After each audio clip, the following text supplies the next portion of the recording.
Prince Sebastian's life became that of an identity recluse after the Titanic incident. His son James, my grandfather living in Australia with the new surname Webb, was around 5 when the Titanic incident happened. James died in Queensland, Australia when I was a child.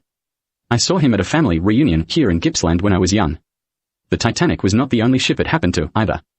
There was a number of copy crimes afterwards with other vessels. Prince Sebastian was the proverbial wreck afterwards. He developed a group of distressing physical tics, temporarily.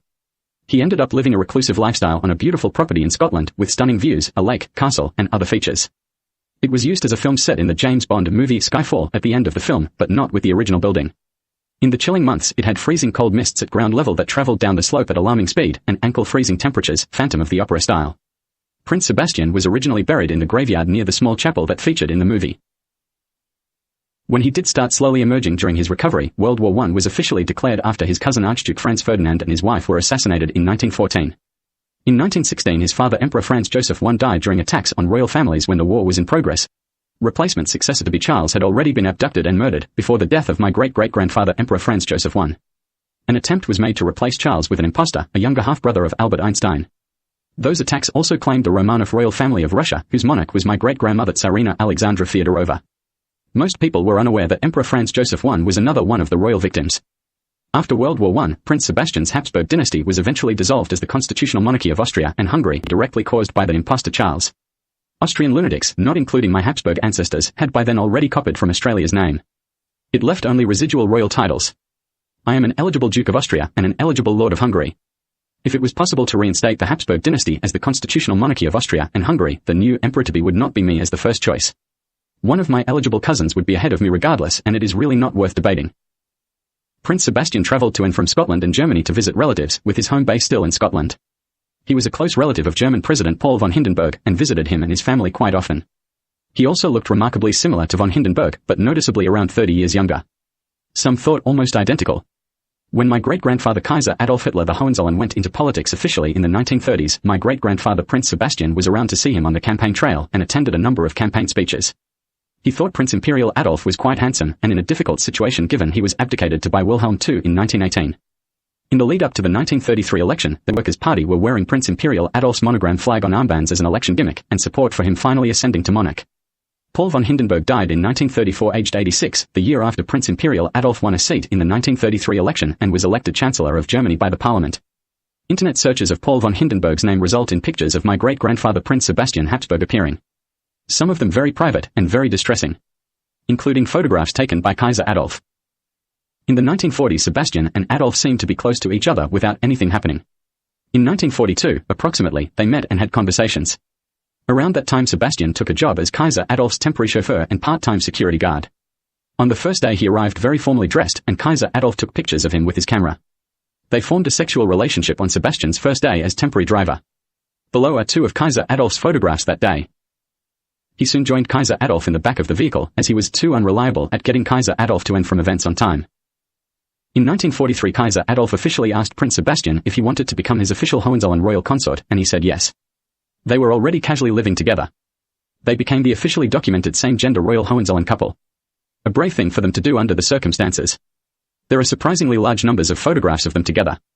Some publicly available material has Prince Sebastian incorrectly labeled as Prince Rudolf. Sebastian had to go to visit family in the last quarter of 1943, which was necessary and unavoidable. An emergency health problem in a relative was the reason. People from traitor, terrorist, or lunatic types deliberately interfered with the health of one of Sebastian's direct family members in Scotland, which caused him to have to leave suddenly. It was a life-threatening issue. It was likely deliberately done to get him away from Kaiser Adolf. Sebastian made the very dangerous decision to leave Berlin and try to fly to Great Britain. It was difficult, with full-on angst, and didn't sound sensible. Kaiser Adolf argued it was not a safe thing to do.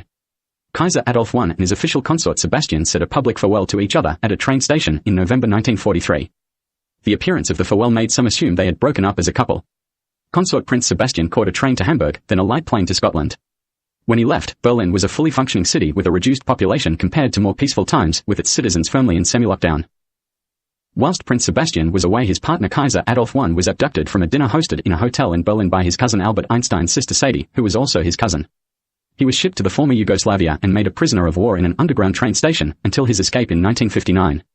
I would like to point out that if Sebastian had been still with Kaiser Adolf and an abduction attempt had been made, he would likely have been murdered if he attended. When Sebastian risked the dangerous trip back to Berlin in early 1944, he was unaware his official partner had been abducted and of the evil terrorism uprising against the government and its immediate horrific aftermath. He flew back to northern Germany and caught the train from Hamburg to Berlin. It was still running, even though it seemed bizarrely devoid of passengers and onlookers. It stopped in Berlin, and he walked away from the train station. Berlin streets, CBD, and surrounding suburbs were almost totally deserted. It was also devoid of the usual signage, flags, and bunting. He had to hang around the deserted streets trying to figure out why there was almost nobody around. He was unaware there had been a heinously evil terrorism uprising against the German government, with most members of parliament murdered. He was also unaware that a mass murder of German civilians, military, and other officials by the perpetrators for the previous 2 months was why the streets were nearly totally empty. The perpetrators had named themselves the Neo-Nazis by the end of December 1943, the month they started their heinously evil crime wave. He tried to enter the apartment he and Kaiser Adolf were living in together, thinking something was horribly wrong, but his key would not fit the lock on the private entrance door he usually used. Prince Sebastian ended up waiting around trying to figure out what the situation was and what to do. He tried to find someone in the public entry of the building, which had a small waiting room with a reception area, wooden bench seats, and public toilets. He tried to get up through the building from the public reception foyer into the apartment he was living in with Kaiser Adolf, with no success. He did eventually encounter someone, and was illegally arrested and detained. He was questioned as to why he tried to enter the apartment and replied with the sentence, "I am Kaiser Hitler the Hohenzollerns official consort, and I was returning to my home. I live here with him." Approximately.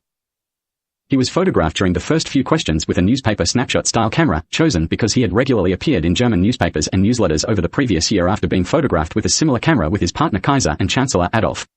He was then forcefully and sarcastically told that Kaiser Adolf was definitely not available and definitely not in Berlin in an arrogant tone. He was told that if he waited, they would see what they could do to him.